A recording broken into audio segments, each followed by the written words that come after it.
War of roses, अगर आप इसको अच्छे से समझना चाहते हैं तो हमारे वीडियो के साथ बने रहिए और जैसा जैसा मैंने नोट्स बनाया है आप भी बनाते जाइए तो आपको याद रहेगा। तो वॉर ऑफ रोजेस एक सिविल वॉर था, 1455 से शुरू होता है और 1887 में ये ख़त्म हो रहा है। 30 सालों से भी ज़्यादा का वक्त रहा। यहाँ पे दो हाउसेस थे, एक था हाउस ऑफ लैनचेस्टर और दूसरा था house of York. House of Lancaster red rose से उसका सिंबल देखा जा रहा था और दूसरी तरफ वाइट रोज। थोड़े हल्के फुल्के चैट को समझ लीजिए फिर डिटेल में समझेंगे। हर जगह मैंने भी यूट्यूब में देखा था पहले तो मेरे को भी समझ नहीं आ रहा था, बड़ा ही कंफ्यूज था ये वाला मैटर। तो आज मेरे इस चैनल पे बने रहिए और अच्छे से समझिए ये क्या है वॉर ऑफ रोजेस।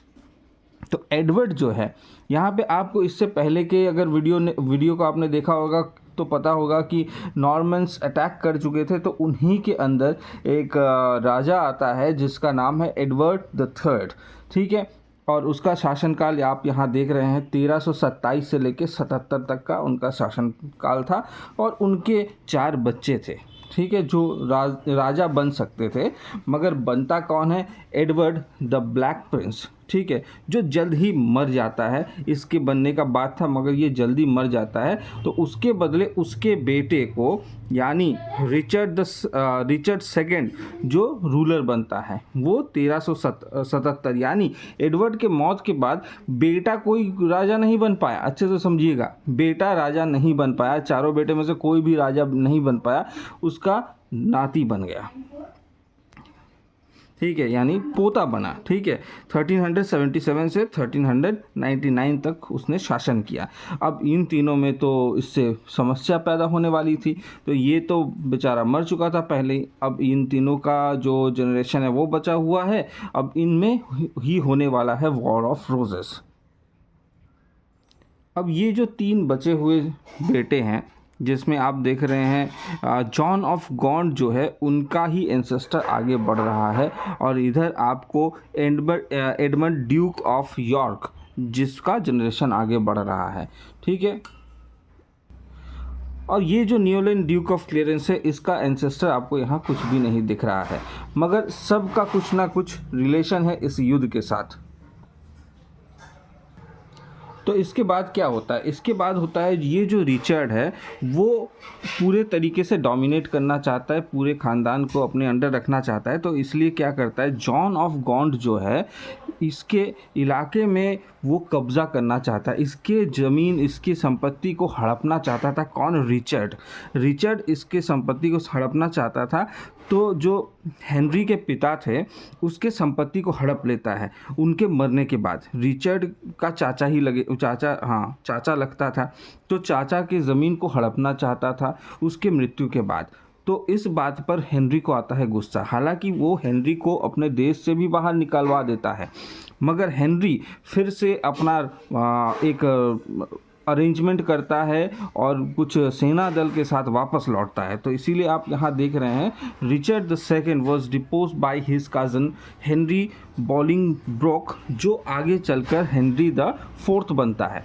ठीक है, Richard second was captured and force to abdicate. ठीक है, तो रिचर्ड को ही कैप्चर कर लिया जाता है इस राजा को। कौन? हेनरी द फोर्थ करता है। हेनरी वॉज एग्जाइल मतलब उसको देश से निकाल दिया जाता है from court of Richard second in 1398। तो जो हेनरी है उसको रिचर्ड क्या करता है, कोर्ट से निकलवा देता है, अपने कोर्ट से 1398 में। ठीक है, He then returned to England in 1399 to claim his inheritance after his father's death, which Richard has seized. समझ में आया? तो हेनरी के पिता के मृत्यु के बाद जब रिचर्ड ने उसके ज़मीन को हथिया लिया था तब वो फिर से वापस आता है 1399 में और अपने ज़मीन जायदाद को रिक्लेम करता है। हेनरी फोर्थ, इसके बारे में जान लीजिए। हेनरी फोर्थ ने यहाँ से यहाँ तक शासन किया, यानी 1399 से लेके 1413 तक शासन किया। उसके बाद हेनरी द फिफ्थ जो है 1413 से लेके 22 तक उसने शासन किया और 22 से हेनरी सिक्स, जिसके समय काल में ही असली युद्ध होने वाला है, 1422 से लेके 1461। हेनरी सिक्स जो है, he was crowned king of England in 1429 and king of France in 1431। वो बहुत ही कम एज में राजा बनता है, ठीक है। तो दो जगह का राजा बन रहा है, वो केवल मात्र इंग्लैंड का ही नहीं राजा बन रहा है, वो फ्रांस का भी राजा बनता है 1431 में, ठीक है। रूलिंग उसका 2 टाइम पीरियड का है, क्योंकि बीच में उसका जो ये युद्ध के दौरान, वॉर ऑफ रोजेस के दौरान, वो अपने गद्दी से हाथ धो बैठता है, इसलिए उसको दोबारा उसे रिकैप्चर करना पड़ता है। हालांकि फिर उसको गद्दी से हटा दिया जाता है, उसे मार दिया जाता है। He was inherited the French throne after the death of maternal grandfather Charles the sixth, ठीक है। तो उसकी रिश्तेदारी फ्रांस से थी, यानी उसके जो नाना जी थे वो फ्रांस से थे, किसके? हेनरी द सिक्स्थ के। तो इसीलिए उसे फ्रांस की गद्दी भी प्राप्त होती है। चार्ल्स द सिक्स्थ उनके नाना जी थे, इसलिए फ्रांस से उनका नाता जुड़ा है। तो यहाँ तक आपको समझ में आया होगा। इस चीज़ को देख लीजिए कि अभी हम लोग हेनरी द सिक्स्थ के बारे में पढ़ रहे हैं। तो रिचर्ड ने इसके साथ बवाल किया, मतलब इसके ख़ानदान के साथ, तो इसने भी इसके साथ बवाल करना शुरू किया। उसके बाद हेनरी द 5 का इतिहास में उतना ज़्यादा नाम नहीं आ रहा है, फिर आ रहा है हेनरी द सिक्स्थ, ठीक है। अब आगे बढ़ते हैं। आगे क्या है? Henry the sixth suffer from period of mental illness. वो दिमागी रूप से अस्वस्थ था, इस वजह से उसे बहुत सारी तकलीफ़ों को सहन करना पड़ा। Contribute to his inability to effectively rule, ठीक है, अच्छा नहीं था रूलिंग। उसकी पत्नी कौन थी? उसकी पत्नी का नाम है मार्गरेट ऑफ एंजाउ, जो फ्रेंच से थी, ठीक है, फ्रांस से थी, जो एक फ्रेंच वुमेन थी। बहुत ही ज़्यादा इम्पोर्टेंस है उनका इस युद्ध में। उन्होंने बहुत अच्छा खासा कंट्रीब्यूट किया है इतिहास में। उनके बारे में कहा जाता है कि उस टाइम पे वॉर ऑफ रोजेस पे वही डोमिनेट कर रही थी एक टाइम पर। तो आगे बढ़ते हैं। ये कौन है? ये है हेनरी द सिक्स्थ की वाइफ, ठीक है, जो जॉन ऑफ गॉन्ड के एंसेस्टर में जो लाइन में आ रहा है, इसकी पत्नी, ठीक है, इसकी पत्नी है मार्गरेट। शी डिस्ट्रस्टेड यॉर्क, वो यॉर्क वालों को पसंद नहीं करती थी। अब ये यॉर्क कौन है? फिर से आते हैं इस स्लाइड में। तो चलिए, पेज ही मेरा स्लाइड है। तो ये देखिए, ये है यॉर्क वाले, ठीक है। तो यॉर्क में ये जो इनकी पत्नी है मार्गरेट, वो यॉर्क को डिस्ट्रस्ट करती थी, पसंद नहीं करती थी, ठीक है। She continue to push York out of the picture, removing him from the front line and instead to Ireland, where Richard could not play any role in the proceedings of the court. She instead gave York former post to Somerset. ये Somerset कौन है? तो यहाँ पे बता दूँ कि क्या हो रहा है कि उसकी पत्नी जो है मार्गरेट, वो यॉर्क वालों को पसंद नहीं करती है और ख़ुद ही डोमिनेट कर रही है राजा की जगह पे, क्योंकि राजा जो है वो इनकैपेबल है शासन करने में, इसलिए वही डोमिनेट करती है। और उनका जो पोजीशन है, किसका? यॉर्क का जो पोजीशन है, जो कि ना इनके एडवर्ड के ख़ानदान से ही, उनके पोजीशन को हटा के, यॉर्क वाले के पोजीशन को हटा के समरसेट को दिया जा रहा है, ठीक है। जो कौन है Somerset? The noble title held by individuals from Seymour family. तो सेमोर फैमिली से बिलोंग करते थे समरसेट वाले। The most notable duke of Somerset is Edward Seymour. Edward Seymour नाम का कोई व्यक्ति था जो सबसे ज़्यादा फेमस रहा।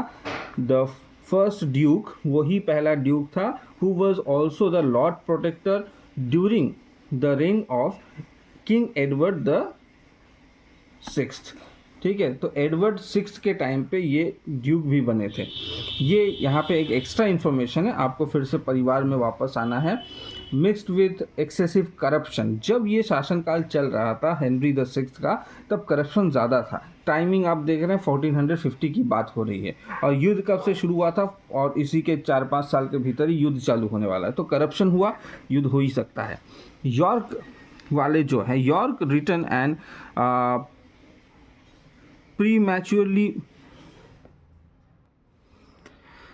prematurely march on London during for Somerset imprisonment। तो ये लोग यॉर्क वाले का डिमांड क्या है कि समरसेट वालों को जेल में भरो, ठीक है। But York was imprisoned until he would finally humble himself before the court and swear loyalty to Henry VI in 1453। तो उल्टा क्या हुआ, उन्होंने बोला कि समरसेट को जेल में भरो, तो शासनकर्ताओं ने क्या कर दिया, इन्हीं को जेल में भर दिया। तब तक भरा जब तक उन्होंने वादा नहीं किया कि हम आपके प्रति ईमानदार और दायित्ववान रहेंगे, ठीक है। हेनरी के सामने झुका दिया गया उसको। Henrys failure in 100 Years war. तो हेनरी इस बीच 100 साल का जो युद्ध है वो हार के कगार में आ चुका है। अब ये 100 साल का युद्ध क्या है, इसके लिए स्लाइड में फिर आते हैं। एडवर्ड द थर्ड जो थे, उन्हीं ने इस चीज़ की शुरुआत की थी, फ्रांस के साथ युद्ध।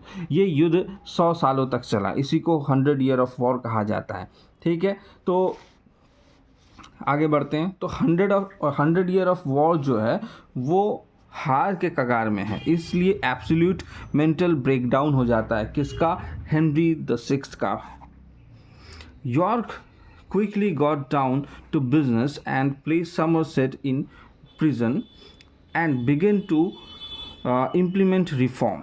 तो जैसे ही मौका मिला वैसे ही उन्होंने, यॉर्क ने क्या किया, यॉर्क, अब ये यॉर्क कौन है इसको आपको अच्छे से समझना होगा। यॉर्क में शासन कौन कर रहा है, यॉर्क तो एक ख़ानदान हुआ, चलो मानते हैं, मगर शासन कौन कर रहा है, शासन कर रहा है, आप इस जगह पे देखिए, ये तो यॉर्क वाले, यहाँ पे रिचर्ड, ठीक है, ड्यूक ऑफ यॉर्क। यहाँ पे जब जब मैं यॉर्क बोलूँगा इस चीज़ का ध्यान रखिएगा कि ये यॉर्क नहीं बल्कि रिचर्ड ड्यूक ऑफ यॉर्क है, ठीक है।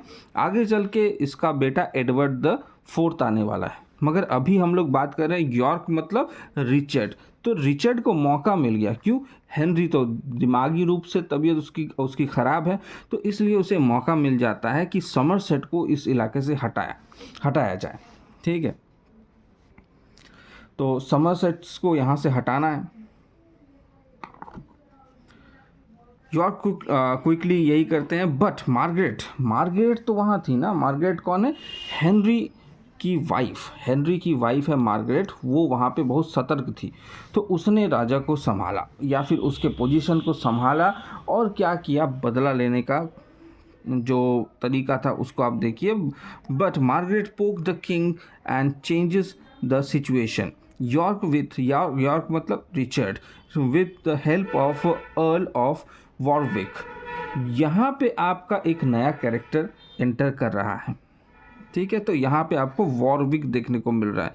ये एक अलग ही परिवार मान लीजिए जो यॉर्क यानी रिचर्ड का साथ दे रहा है, ठीक है। तो ये किसके साथ है, ये रिचर्ड के साथ है, रिचर्ड के साथ है।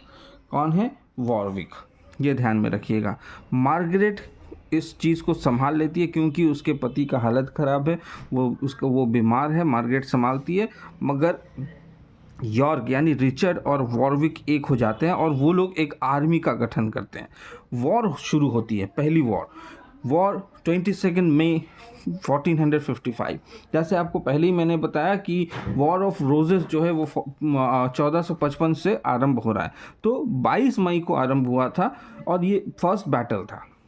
इसका नाम क्या है, बैटल ऑफ सेंट एल्बांस, ठीक है, सेंट एल्बांस इसका नाम था।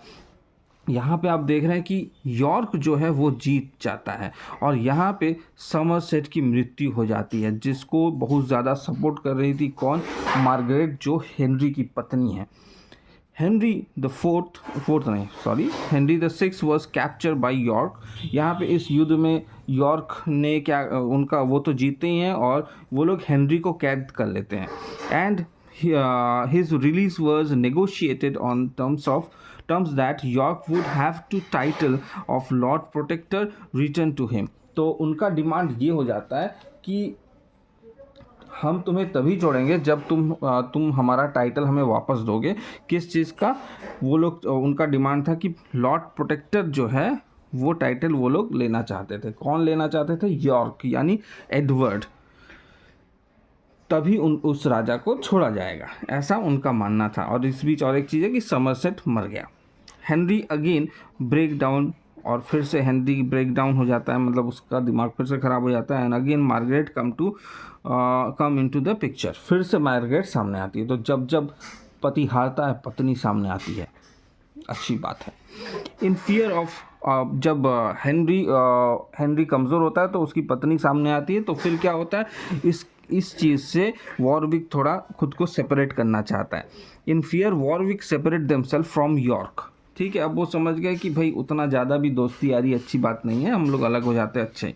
Margaret of Enzo label them traitors, उनको ट्रेटर्स लेबल कर दिया था, इसीलिए वो भागना चाहते हैं, ठीक है। मतलब देशद्रोह का इल्ज़ाम लग जाता है। एक तो वॉर भी जीते हैं मगर फिर भी कुछ कर नहीं पाए, क्योंकि उनका डिमांड कुछ और था। वो लोग सत्ता का डिमांड नहीं करके लॉर्ड प्रोटेक्टर का डिमांड कर रहे थे, बेवकूफ़ कहीं के। ट्रेटर्स, ठीक है, उनको ट्रेटर्स कहा गया, यानी देश का जो गद्दार होता है उनको ट्रेटर कहा जाता है, और अरेस्ट करने का ऑर्डर दे दिया जाता है। किनको? यॉर्क यानी रिचर्ड और जो वॉरविक था उसको, इन दोनों को बोला गया कि चलो इन दोनों का वांटेड लिस्ट में नाम आ गया। Warwick took the grander approach to defence his own fortress in Calais. तो कलाइस में उसका घर था, वो अपने घर को बचाने भागा, ठीक है। कौन भागा? Warwick. But in 1460 Warwick capture London.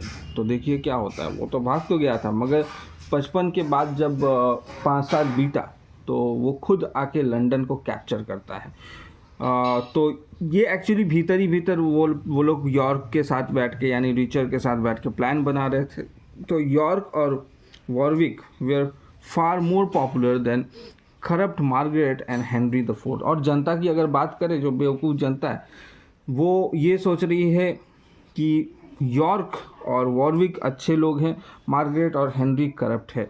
York return to England because Warwick arrest Henry. तो यॉर्क रिटर्न कर पाते हैं क्योंकि वॉरविक जो था उसने फिर से हेनरी को अरेस्ट कर लिया। ये बेचारा अरेस्ट होता जाता है, ये इसको युद्ध में ज़्यादा इंटरेस्ट नहीं है, उसकी पत्नी को है।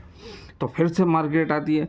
She stuck with a deal with the king of Scotland. और वो क्या करती है, स्कॉटलैंड के किंग के साथ अपना हाथ मिलाती है और आर्मी बना लेती है, और फिर तबाही शुरू इंग्लैंड में। बैटल ऑफ वेकफील्ड, ये 1460 में हो रही है। ये सेकेंड बैटल आपको देखने को मिल रहा है।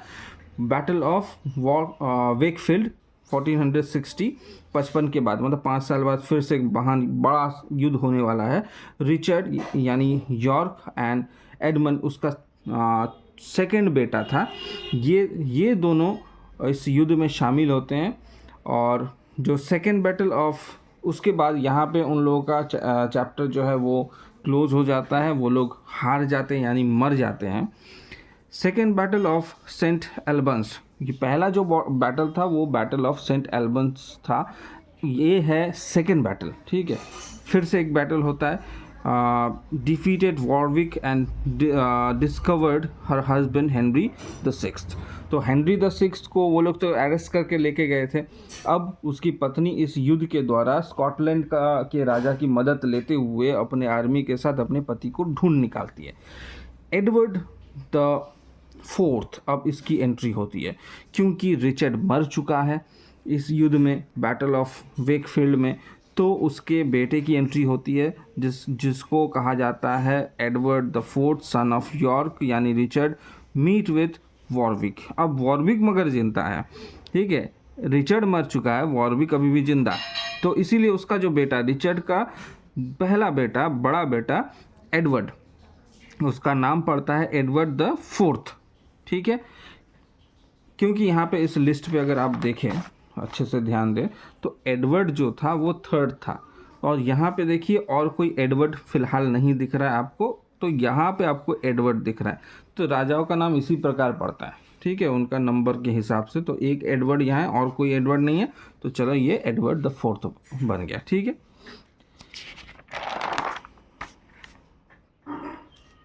तो एडवर्ड अभी उसके बाप के पोजीशन को ले लेता है। द बिशप ऑफ लंदन, तो यहाँ पे एक किस्सा होता है कि अब लंदन वाले किसके शासन में रहेंगे, क्योंकि हालत ख़राब है। बिशप ऑफ लंदन क्या करते हैं, सबके समक्ष प्रस्ताव रखते हैं कि वही जनता जनार्दन है, वही डिसाइड करेगी कि क्राउन किसके लिए सही है। The crowd accept him as the king of England as Edward the fourth. ठीक है, he remove Henry the six from power. तो इसमें क्या होता है, जैसे ही जनता से भी उसको पावर मिलता है तो वो पावर से हटा देता है किसको, हेनरी द सिक्स को। बैटल ऑफ टाउटोन 29 मार्च 1461। तो उसके अगले ही साल बैटल ऑफ वेकफील्ड के बाद अगले ही साल के 1 साल के भीतर एक और युद्ध होता है, एडवर्ड एंड वॉरविक वर्सेस मार्गरेट्स की आर्मी। तो यहाँ एक पक्ष है देख रहे हैं और दूसरी तरफ ये अकेली महिला लड़ी जा रही है, इसलिए इसका इम्पोर्टेंस है इसमें। ठीक है, तो क्या होता है, इसका रिजल्ट होता है एडवर्ड क्या करता है, आखिरकार हरा ही देता है। Edward the fourth dispose the Lancaster Henry the sixth and secure the English throne. तो इस प्रकार आपके दिमाग में प्रश्न आया होगा कि रिजल्ट तो निकल चुका है, एडवर्ड जीत चुका है, मार्गरेट हार चुकी है, मगर एक क्वेश्चन फिर से आता है, वॉर ऑफ रोजेस एंड हो चुका है? नहीं, अभी भी एंड नहीं हुआ है। Warwick arranges a French princess for Edward. तो वॉरविक जो था इसी का मित्र, वो चाहता था कि एडवर्ड शादी करे, उसके लिए एक फ्रेंच प्रिंसेस का जुगाड़ किया गया ताकि वो शादी करे। बट एक प्रॉब्लम क्रिएट होता है, वो ये होता है कि बात हवाओं में उड़ने लगती है कि एडवर्ड ने किसी विडो से यानी विधवा महिला से सीक्रेटली शादी कर लिए प्यार करते हुए।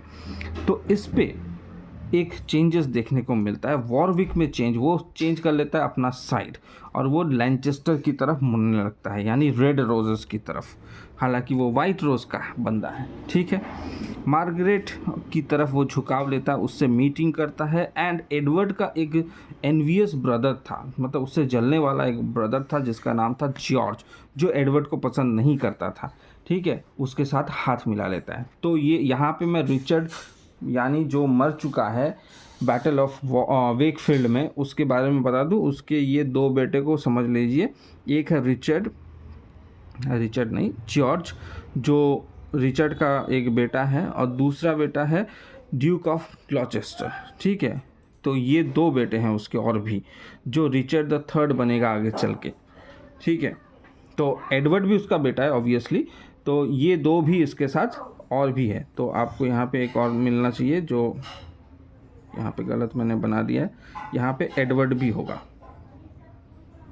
ठीक है, जो एडवर्ड द फोर्थ के नाम से पॉपुलर है। Warwick invade England. अब वॉरविक तो गुस्से में है, तो वॉरविक ने तो उसका साथ छोड़ दिया है। तो वॉरविक ने इंग्लैंड में अटैक किया 1470 में। एडवर्ड फोर्स टू फ्ली, वो देश छोड़ के भागने को मजबूर होता है, accompany with his young brother Duke of Gloucester, जो आगे चल के रिचर्ड बनेगा। तो उसका जो बड़ा और एक भाई है वो तो दगेबाज निकला, मगर एक और भाई था जिसका नाम था ड्यूक ऑफ ग्लॉचेस्टर, जो मैंने यहाँ पे आपको थोड़ी देर पहले ही दिखाया। तो ड्यूक ऑफ ग्लॉचेस्टर जो है इसके साथ ये दोनों अच्छे कनेक्ट बन जाते हैं। ठीक है, जॉर्ज तो दुश्मन बन जाता है फिलहाल, बाद में दोस्त बन जाएगा, देखते हैं। तो एडवर्ड जो है फोर्स टू फ्ली, भाग रहा है वहाँ से, और उसको लॉयल सपोर्टर्स मदद करते हैं और ड्यूक ऑफ ग्लॉचेस्टर वो मदद करता है। On the other hand Warwick support Henry the sixth as the king of England and insulted George. कैसे? क्योंकि जैसे कि जॉर्ज को तो एक वक्त यहाँ पे आप देख रहे हैं कि जॉर्ज का साथ ले रहा है वो, तो वॉरविक जो है वो धोखा दे रहा है जॉर्ज को, क्योंकि एक टाइम पे वो जॉर्ज यानी एडवर्ड का भाई का साथ लेता है कौन, वॉरविक, और फिर वॉरविक हेनरी का भी साथ दे रहा है। तो इससे जॉर्ज को इंसल्ट फील होता है कि भाई वो किस तरफ है, वॉरविक किस तरफ जाना चाहता है, वो मुझे भी मेरा भी सपोर्ट ले रहा है और दूसरी तरफ हेनरी को भी बुला रहा है या उसको उसको राजा बना रहा है। तो इससे ये खफा हो गया, यानी एक टाइम पीरियड के लिए जॉर्ज और वॉरविक एक हो गए थे, यानी इन तीनों भाइयों में खलस हो ही चुका था, मगर इस कांड के बाद ये तीनों एक हो जाएंगे। ठीक है, रिचर्ड के सभी बेटे एक हो जाएंगे और वॉरविक अकेला पड़ जाएगा। Warwick had England be friend France. तो वॉरविक क्या करता है, फ्रांस और इंग्लैंड में दोस्ती कराने की कोशिश करता है and tempted into a war against Burgundy, और बर्गेंडी के खिलाफ वॉर करने को दोनों को उकसाता है, which proves to be a fatal mistake, और यही उनकी एक बड़ी गलतियों में से एक साबित होता है। अब ये बर्गेंडी भी फ्रांस का ही एक टेरिटरी है, वहाँ पे वो ज़बरदस्ती अटैक करने को बोलता है। Charles of Burgundy support Edward the fourth to take back his throne. दूसरी तरफ क्या होता है, जो चार्ल्स है ऑफ बर्गंडी, ये जिसको मैंने फ्रांस का एक और टेरिटरी बताया, ये जो चार्ल्स ऑफ बर्गंडी है वो एडवर्ड को फिनेंशियली सपोर्ट करता है ताकि वो अपना थ्रोन वापस ले पाए, क्योंकि बर्गंडी को भी दिख रहा है कि वॉरविक और इंग्लैंड का राजा हेनरी और फ्रांस मिल के बर्गंडी पे अटैक करने वाले हैं। तो इससे बेहतर है कि एडवर्ड को हम पावर दे दें ताकि वो हमारी मदद करे। तो ये सब राजनीति ऐसे ही चलती है। Edward the fourth ready for war, he invade 1471। तो एडवर्ड रेडी हो जाता है वॉर के लिए क्योंकि उसको संपत्ति पैसा मिल चुका है, और इन्वेड करता है 1471 में। He meet with his brother George, ठीक है, स्टार्ट वॉर। अब अपने भाई से मिल लेता है जो एक टाइम पे एनवियस जॉर्ज के नाम से जाना जा रहा था। ठीक है, अब फिर से मार्गरेट पिक्चर में आती है। Margaret came to the island, और मार्गरेट अभी फिर से दोबारा वापस आती है, और उसी दिन वॉरविक की मृत्यु हो जाती है क्योंकि वॉर स्टार्ट हो चुका था। वॉरविक वॉर में मर गया। ठीक है, और मार्गरेट वॉज अरेस्टेड, और उसके बच्चे को भी मार दिया जाता है। ठीक है, यॉर्क के द्वारा। बता रहा हूँ किसने मारा था। It was only by ransom paid by the French king would she return home. तो मार्गरेट को तब छोड़ा जाता है, हालांकि मार्गरेट के बच्चे को मार दिया जाता है। ठीक है, मगर उसको वापस फ्रांस जाने का मौका मिलता है। उसको वसूली मतलब रैंसम मतलब जो होता है कि पैसा पे करके आपको मिलता है। तो फ्रांस के राजा ने पैसा पे किया और रैंसम के ज़रिए वो वापस फ्रांस पहुंच पाई। Henry was murdered soon after the war, 21 May 1471। तो युद्ध के बाद तुरंत बाद हेनरी को मार दिया जाता है। He was imprisoned in the tower of London. तो ये तो बहुत ही पॉपुलर है, tower of London, London tower. ठीक है, इस पर तो कविता भी है। तो लंदन टावर पे उसको अरेस्ट किया जाता है। पॉपुलर लेजेंड ये बना है, मतलब एक पता नहीं ये सही है या गलत, एक लेजेंड है कि सेड दैट रिचर्ड जो था Duke of Gloucester was guilty of his murder. ठीक है, कहा जाता है कि जो रिचर्ड है, जो यहाँ पे आप देख रहे हैं इन तीनों भाइयों में से जो रिचर्ड द थर्ड है, इसी ने ही मार्गरेट के बच्चे को मारा, और साथ ही साथ हेनरी द सिक्स्थ को भी इसी ने ही मारा। ठीक है, तो लैनचेस्टर यहाँ पे लॉस कर रहे हैं और यॉर्क यहाँ पे जीत रहा है। End of war, again question mark. क्या युद्ध ख़त्म हुआ? देखते हैं, नहीं ख़त्म हुआ शायद। तो एडवर्ड जो फोर्थ था become the final king, but who will be the next? तो यहाँ पे फिर से आ जा रहा है एक क्वेश्चन कि अब कौन बनेगा। अब तो अगर हम फैमिली चार्ट के तौर पे देखें तो और कोई बचा नहीं है, क्योंकि इसका जो बेटा है वो शायद बन सकता है। एडवर्ड सडनली उसकी मौत हो जाती है 1483 में। ठीक है, his son successes was prevented by Richard Duke of Gloucester. अब देखिए, उसी के भाई ने फिर से उसको धोखा दिया। एडवर्ड का जो बेटा था वो चाहे तो राजा बन सकता था 1483 में, मगर जो रिचर्ड ड्यूक ऑफ ग्लॉचेस्टर है वो रोक देता है। वो बोलता है कि नहीं बन सकते। क्यों नहीं बन सकते? Richard claim that secret marriage of Edward the fourth. तो इससे क्या होता है कि रिचर्ड ने एक दफ़ा रिचर्ड जो है वो क्लेम करता है कि हमारा जो भाई था एडवर्ड, वो शायद एक अफवाह उड़ी थी कि उसने किसी महिला से शादी की थी जो कि ना विधवा है, ठीक है। तो इस वजह से वो इस तत्व को सामने लाता है और ये इल्ज़ाम लगाता है अपने भाई पे कि कोई भी परफेक्ट उत्तराधिकारी नहीं है, ठीक है। तो इसीलिए किसी भी बेटे को हम राजा नहीं मान सकते, और खुद एक्चुअली राजा बनना चाहता था। कौन? Duke of Gloucester, Richard the third. इसी वजह से एंट्री होती है हेनरी ट्यूडर। यहाँ पे आपको ट्यूडर डायनेस्टी का फर्स्ट एग्जिस्टेंस देखने को मिल रहा है, जो आगे चल के इसी से आपको रानी एलिजाबेथ मिलेगी। ही क्रॉसेस द इंग्लिश चैनल।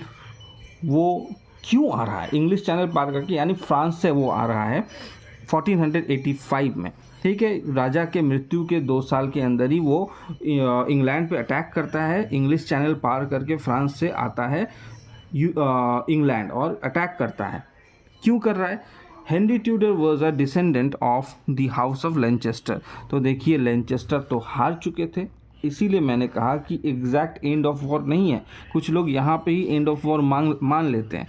तो लैनचेस्टर तो हार चुका था, रेड सिंबल, और वाइट सिंबल यानी यॉर्क जीत चुके थे। तो अभी क्या हुआ? अभी फिर से युद्ध हुआ, और ये खुद को मानता है डिसेंडेंट ऑफ हाउस ऑफ लैनचेस्टर यानी रेड फ्लावर। ये लोग ये इसकी माँ थी रिलेटेड, ठीक है, एडवर्ड से, किंग एडवर्ड द थर्ड से।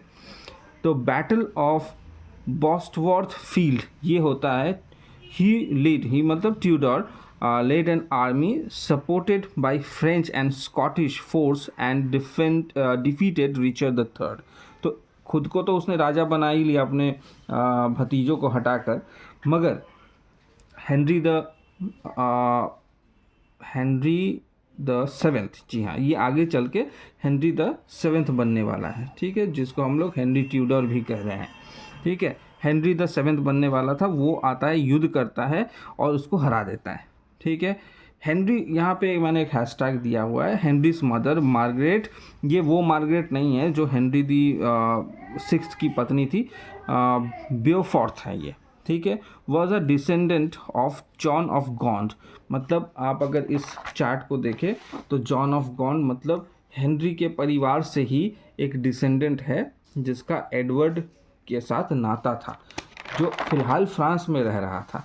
वो फ्रांस से आता है उड़ के, और हेनरी ट्यूडर उसका नाम है, आके अटैक करता है।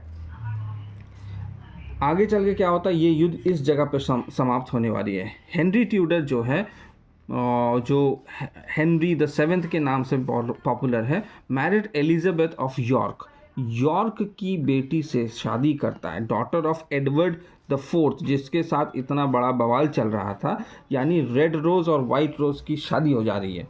This marriage symbolically ended the conflict between the house of York and Lancaster। तो इसी शादी के द्वारा माना जाता है कि ये युद्ध खत्म हो रहा है, ठीक है। लैनचेस्टर और यॉर्क के बीच एक समझौता हो रहा है।